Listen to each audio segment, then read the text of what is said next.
제 이름은 박순자. 올해 80입니다. 아들 셋, 딸 하나를 키웠습니다. 작년에 당신을 떠나보내고 전 홀로 남았습니다. 당뇨가 심해지면서 합병증까지 왔어요. 1년 전부터 첫째 아들 집 근처 병원에 입원해 있었습니다. 병원 침대에서 보낸 365일. 하얀 천장을 보며 세월을 보냈어요. 가끔 간호사 선생님들이 제 손을 잡아주고 했지만 자식들 손길이 그리웠습니다.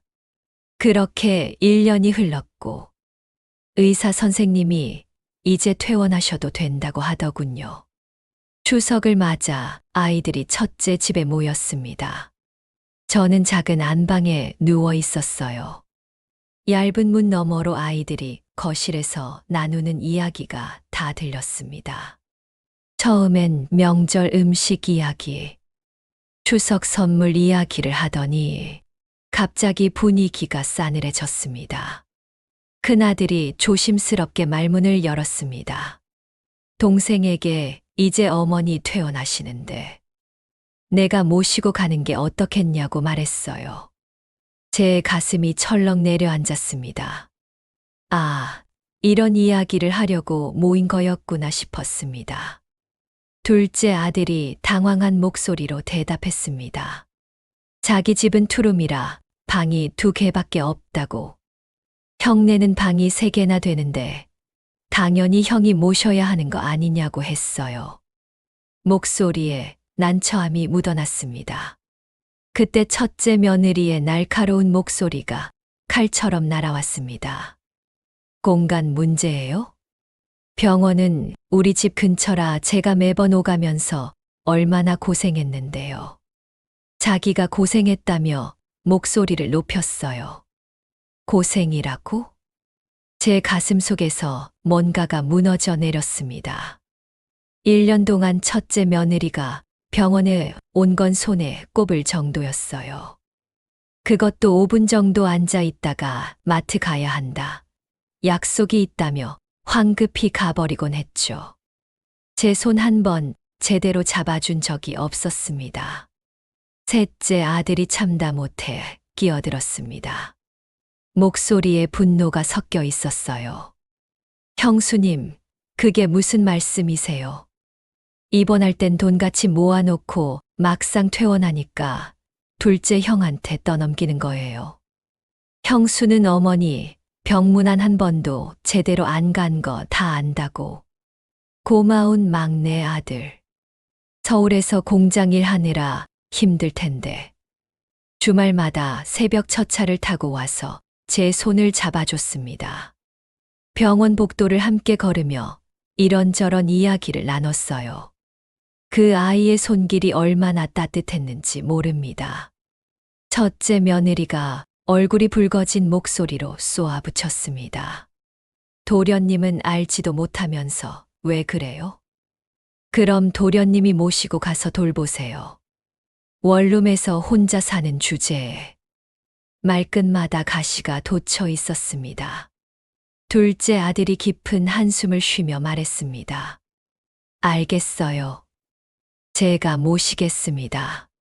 대신 형 셋째, 어머님 병원에 계실 때처럼 매달 20만 원씩만 보내주세요. 어머니 병원 다니셔야 하고 약값도 들잖아요. 착한 내 둘째. 어릴 적부터 형제들 사이에서 늘 중재하고 양보하던 아이였습니다. 첫째 며느리가 다시 소리쳤습니다. 그것도 안 돼요. 왜 우리가 계속 돈을 대야 하는데요? 목소리가 점점 날카로워졌어요. 바로 그 순간이었습니다. 와장창. 뭔가 깨지는 소리가 크게 울려 퍼졌습니다. 셋째가 분노를 참지 못하고 거실 테이블 위에 닭이 세트를 확 밀어버린 거였습니다. 첫째 며느리가 그렇게 아끼던 100만 원이 넘는 고가의 다도 세트가 바닥에 산산조각 났어요. 악! 첫째 며느리가 비명을 질렀습니다. 그리고 셋째를 향해 달려가 세게 밀쳤어요. 셋째도 화가 나서 형수를 밀쳤습니다. 아이들이 몸싸움을 벌이는 소리, 밀고 부딪히는 소리, 고함치는 소리가 문틈으로 들려왔습니다. 제가 평생 키운 자식들이 서로를 밀치고 있었습니다.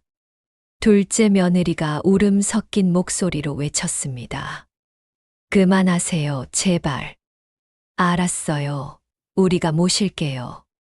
우리가 모신다니까요. 저는 방 안에서 떨리는 손으로 침대 모서리를 꽉 쥐었습니다. 눈물이 주르르 흘러내렸어요. 벽에 걸린 당신의 사진을 내려 가슴에 꼭 안았습니다. 사진 속 당신은 환하게 웃고 있었습니다. 당신, 우리 뭘 잘못한 걸까요? 당신은 돌아가시면서 아들들이 날 잘 돌봐줄 거라고 했잖아요. 왜 이렇게 됐을까요? 사진 속 당신의 얼굴이 눈물에 흐려졌습니다. 둘째 아들 집으로 왔습니다. 오래된 빌라 3층 작은 투룸이었어요. 좁은 계단을 오르는 것도 힘들었지만 둘째가 제 팔을 꼭 잡아주었습니다. 아이들이 쓰던 방 하나를 제게 내주었더군요. 중학생 손자와 초등학생 손녀가 거실에서 잠을 자게 됐습니다. 첫날 밤 미안한 마음에 잠을 이룰 수가 없었어요. 하지만 둘째 며느리는 다음 날 아침 환하게 웃으며 제 방문을 두드렸습니다. 어머님, 잘 주무셨어요? 어머님 좋아하시는 미역국 끓였어요. 따뜻한 아침상을 받으며 눈물이 났습니다. 몸은 날이 갈수록 불편해졌습니다. 걷는 것도 힘들어졌고 화장실 가는 것도 혼자서는 어려워졌어요. 머리도 자꾸 흐릿해져서 가끔은 여기가 어딘지, 지금이 언제인지도 모를 때가 있었습니다. 어떤 날은 이미 세상을 떠난 당신을 찾아 헤매기도 했어요. 하지만 둘째 며느리는 정말 극진히 대해줬습니다. 아침마다 제가 좋아하는 미역국을 끓여주고 제가 먹기 편하도록 반찬을 잘게 썰어주었어요. 제 방 청소도 매일 했습니다. 창문을 열어 환기를 시키고 이불을 털어주고 빨래도 꼬박꼬박 해주었습니다. 가장 힘든 건 대소변 실수였습니다. 치매가 오면서 자주 실수를 했어요. 어느 날 아침 또 이불에 실수를 했습니다. 너무 부끄럽고 미안해서 차마 말도 못 꺼냈는데 둘째 며느리가 먼저 알아챘어요. 어머님, 괜찮아요. 우리 금방 치우면 돼요. 제가 빨래하면 되죠 뭐. 짜증 한 번 내지 않고 환하게 웃어주었습니다. 그 따뜻한 미소에 또 눈물이 났어요. 퇴근한 둘째 아들은 피곤한 기색도 없이 제 말벗이 되어줬습니다. 어머니, 오늘 날씨 참 좋았어요. 제가 퇴근길에 어머니 좋아하신 단감 샀어요. 이거 진짜 달아요. 그러면서 감을 깎아 제 입에 넣어주곤 했습니다. 고맙다, 아가야. 어린아이처럼 아가라고 부르면 둘째는 환하게 웃었어요. 손자 손녀도 참 착했습니다. 학교 갔다 와서는 할머니 방에 들러 인사를 했어요. 할머니, 학교 다녀왔어요. 손녀는 학교에서 있었던 재미있는 일들을 신나게 이야기해 주었고, 손자는 자기가 좋아하는 만화책을 가져와 보여주곤 했습니다. 주말이면 셋째가 빠짐없이 찾아왔습니다. 서울에서 새벽 첫차를 타고 오는 거였어요. 맛있는 과자와 과일을 가득 사들고, 때로는 제가 좋아하는 호두 과자도 사왔습니다. 어머니, 천천히 걸으세요.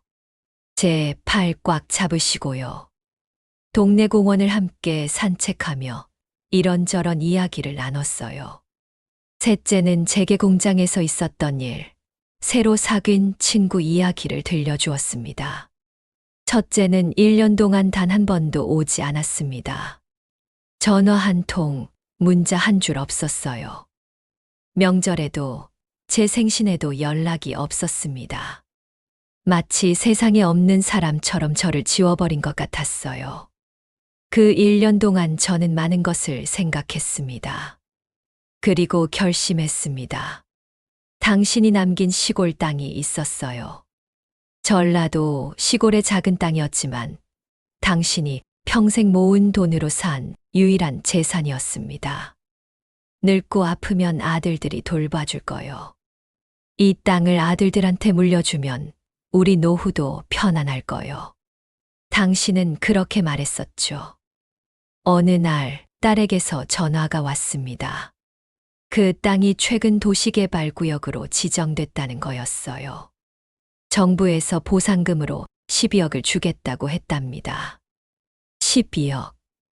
제가 평생 본 적도 없는 큰 돈이었습니다. 정신이 온전할 때마다 저는 딸에게 전화를 걸었어요. 그리고 딸이 소개해준 변호사 선생님과 긴 통화를 했습니다. 지금까지 있었던 모든 일들을 녹음했어요. 첫째가 병원에 한 번도 오지 않았던 일. 둘째가 어떻게 극진히 모셔주고 있는지. 셋째가 매주 얼마나 정성스럽게 찾아오는지. 치매로 흐릿한 정신 사이사이. 또렷한 순간마다 모든 걸 기록으로 남겼습니다. 변호사 선생님이 물었습니다. 어르신, 정말 이렇게 하시겠습니까? 저는 단호하게 대답했습니다. 네, 이게 제가 할 수 있는 마지막 일입니다. 1년 만에 다시 명절이 돌아왔습니다. 추석이었어요. 첫째가 가족들을 자기 집으로 불렀습니다. 둘째가 저를 모시고 첫째 집에 갔어요. 1년 만에 다시 온 그곳은 여전히 크고 깔끔했습니다. 요즘 저는 머리가 자꾸 흐려져서 가끔 아들들 얼굴도 못 알아봅니다. 둘째를 보고 당신이라고 부르기도 하고 이미 장가간 셋째를 보고 학교 갔다 왔냐고 물어보기도 했어요. 여기가 어딘지도 모를 때가 많았습니다. 어떤 날은 제가 20살인 줄 알고 시집가기 전 친정집을 찾아 헤매기도 했어요. 하지만 그날만큼은 신기하게도 머리가 맑았습니다. 마치 하늘이 저에게 준 마지막 기회 같았어요. 지금이다 싶었습니다.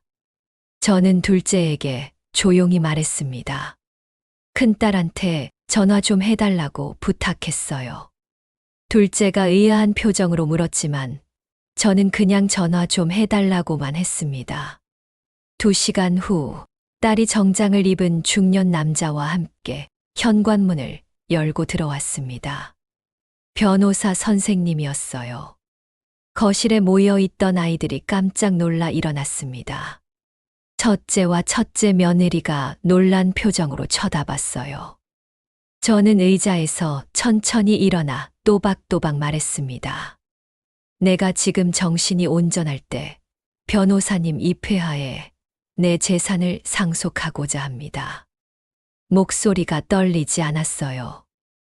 1년 동안 수없이 연습한 말이었으니까요.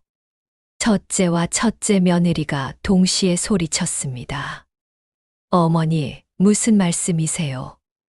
둘째와 셋째도 어리둥절한 표정이었습니다. 저는 천천히 하지만 분명하게 이야기를 시작했습니다. 아버지가 돌아가시면서 남긴 시골 땅이 있었어. 전라도 고향 마을의 작은 땅이란다. 아버지가 돌아가시기 전 내 손을 꼭 잡고 말씀하셨어. 늙고 아프면 아들들이 잘 돌봐줄 거라고. 이 땅으로 노후를 편히 보내라고 하셨단다. 거실이 조용해졌습니다. 저는 숨을 한 번 고르고 이어갔습니다. 최근 그 땅이 도시개발구역으로 지정되었단다. 정부에서 보상금으로 매입하기로 했어. 금액은 잠시 멈췄다가 또박또박 말했습니다. 12억이란다. 순간 거실의 공기가 얼어붙었습니다. 첫째 며느리의 얼굴이 창백해졌다가 순식간에 붉어졌어요. 손이 떨리는 게 보였습니다. 12억이요? 숨이 턱 막힌 목소리로 되물었습니다. 저는 첫째를 똑바로 쳐다보며 단호하게 말했습니다. 큰아들, 너는 나를 병원에 입원시킨 채 1년 동안 단 한 번도 찾아오지 않았단다. 전화 한 통, 문자 한 줄 없었지. 생신에도 명절에도 너는 없었어. 목소리가 조금 떨렸지만 계속 이어갔습니다. 너에게는 한 푼도 줄 수 없단다. 첫째가 벌떡 일어나며 소리쳤습니다. 어머니, 오해세요. 저희가 병원에 계실 때 정말 극진히 모셨잖아요. 병원비도 다 냈고요. 어머니, 기억 안 나세요? 눈물을 흘리며 제 손을 잡으려 했습니다. 첫째 며느리도 다급하게 말했습니다. 어머님, 치매 때문에 기억을 못 하시는 거예요. 저희가 얼마나 정성껏 모셨는데요. 병원 근처에 살면서 제가 얼마나 신경 썼는데요. 저는 손을 뿌리치며 냉정하게 말했습니다. 내가 정신이 온전하지 못하다고 또 거짓말을 하는구나. 나는 이미 정신이 온전할 때마다 변호사님과 통화하며 지금까지 있었던 모든 일들을 녹음해뒀다. 변호사 선생님이 고개를 끄덕였어요. 1년 동안 너희가 병원에 온 건 3번이었다. 그것도 5분씩 앉아있다 갔지. 반면 둘째는 좁은 집에 나를 모시고 극진히 돌봐주었어. 셋째는 서울에서 매주 찾아와 내 손을 잡아주었어. 저는 변호사 선생님을 보며 말했습니다. 나를 극진히 모신 둘째에게 80%. 바쁜 와중에도 자주 찾아와 안부를 물어준 셋째와 딸에게 각각 10%를 주겠습니다. 나를 돈으로만 본 첫째에게 줄 수 있는 건 아무것도 없다. 변호사 선생님이 가방에서 서류를 꺼냈습니다. 공증된 유언장이었어요.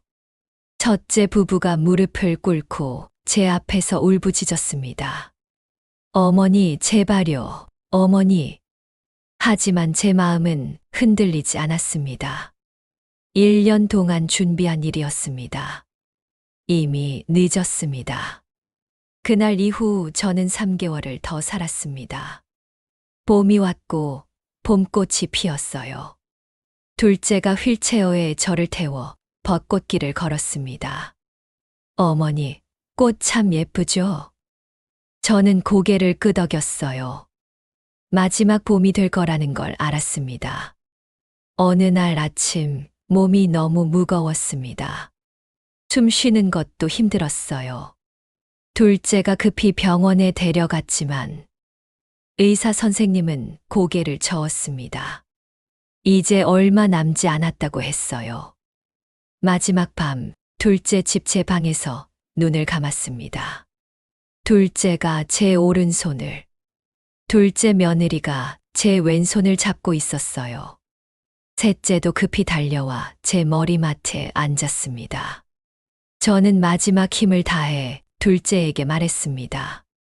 고맙다. 아가야, 너는 참 착한 아이야. 둘째가 울먹이며 대답했습니다. 어머니, 사랑해요. 정말 사랑해요. 그렇게 저는 조용히 눈을 감았습니다. 고통도 아픔도 없었어요. 당신이 저를 부르는 소리가 들리는 것 같았습니다.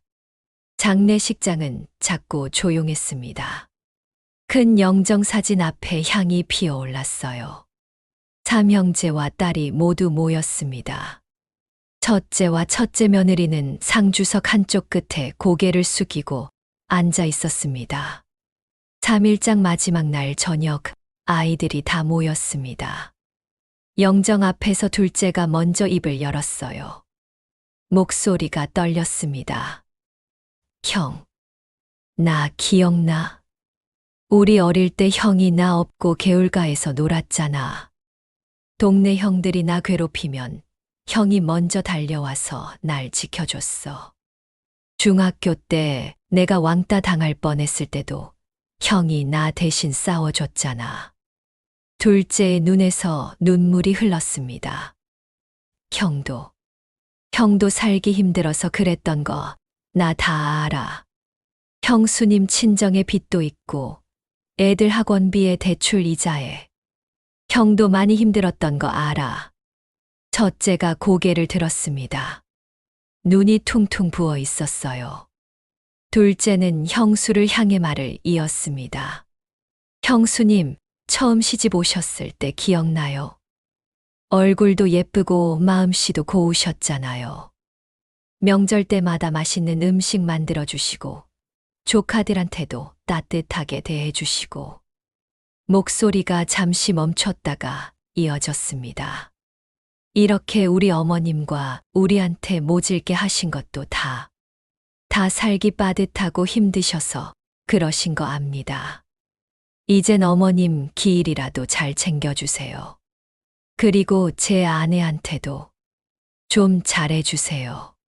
첫째 며느리가 손으로 얼굴을 가렸습니다. 어깨가 떨렸어요. 둘째는 셋째를 돌아보며 말했습니다. 셋째야, 너 서울에서 공장 다니면서 정말 고생 많았어.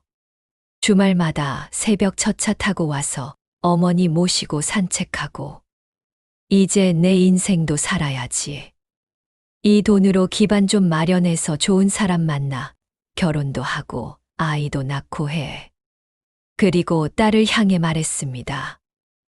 누나, 엄마 아플 때 누나가 항상 따뜻하게 대해주신 거 다 알아요.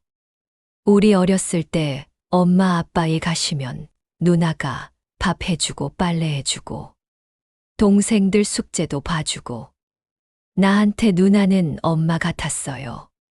긴 침묵이 흘렀습니다. 둘째가 마지막으로 말했습니다. 재산 똑같이 나눕시다. 어머니께서 저한테 80%, 셋째에게 10%, 누나에게 10%를 주셨지만 우리 넷이서 4등분합시다. 한 명당 3억씩. 우리 형제잖아요. 첫째가 벌떡 일어나 둘째를 껴안았습니다. 동생아, 미안하다. 형이 정말 미안하다. 두 형제가 서로를 껴안고 울었습니다. 둘째 며느리가 조용히 남편의 손을 잡으며 말했습니다. 당신 뜻 따를게요. 당신은 항상 현명한 사람이에요. 제가 당신한테서 배워요. 이 광경을 지켜보던 둘째의 아들과 딸이 눈물을 쏟아냈습니다. 중학생 손자는 아버지의 뒷모습을 보며 마음속으로 다짐했어요. 아빠, 나도 나중에 아빠처럼 할게요. 아빠 엄마가 나이 드시면 내가 극진히 모실게요. 초등학생 손녀도 작은 주먹을 쥐며 생각했습니다. 할머니가 아빠한테 가르쳐 주신 거, 효도하는 마음을 나도 잊지 않을게요. 하늘에서 박순자 할머니는 이 모습을 모두 보고 있었습니다. 당신, 저 봐요. 우리 아들들 결국엔 잘 풀렸어요. 제가 남긴 건 12억이 아니었습니다. 돈은 쓰면 없어지지만 제가 둘째에게 보여준 것, 둘째가 자식들에게 보여준 것은 영원히 남을 겁니다. 효라는 것, 형제라는 것, 용서라는 것. 그게 제가 남기고 싶었던 진짜 유산이에요. 둘째는 물려받은 재산을 나눔으로써 오히려 더 큰 것을 얻었습니다. 자식들의 마음 속에 영원히 남을 가르침을 심어준 거예요. 당신, 이제 저도 당신 곁으로 가요. 할머니의 마지막 선택은 가족에게 진짜 무엇이 소중한지 깨닫게 한 가장 현명한 유산이었습니다. 10년 후 둘째의 아들은 대학을 졸업하고 첫 월급을 받았습니다. 그는 그 돈으로 부모님을 모시고 좋은 식당에 갔어요. 아빠, 엄마, 제가 이제부터 효도할게요. 아빠가 할머니께 하신 것처럼요. 돈은 쓰면 없어지지만 가르침은 대대로 이어집니다. 그게 박순자 할머님이 남기고 싶었던 진짜 유산이에요. 둘째는 물려받은 재산이 14로 줄었지만 돈으로는 살 수 없는 진짜 유산을 받았습니다. 자식들에게 효와 형제애를 몸소 보여준 것, 그것이야말로 할머님이 그린 마지막 그림이었습니다. 할머님의 마지막 선택은 가족에게 진짜 무엇이 소중한지 깨닫게 한 가장 현명한 유산이었습니다.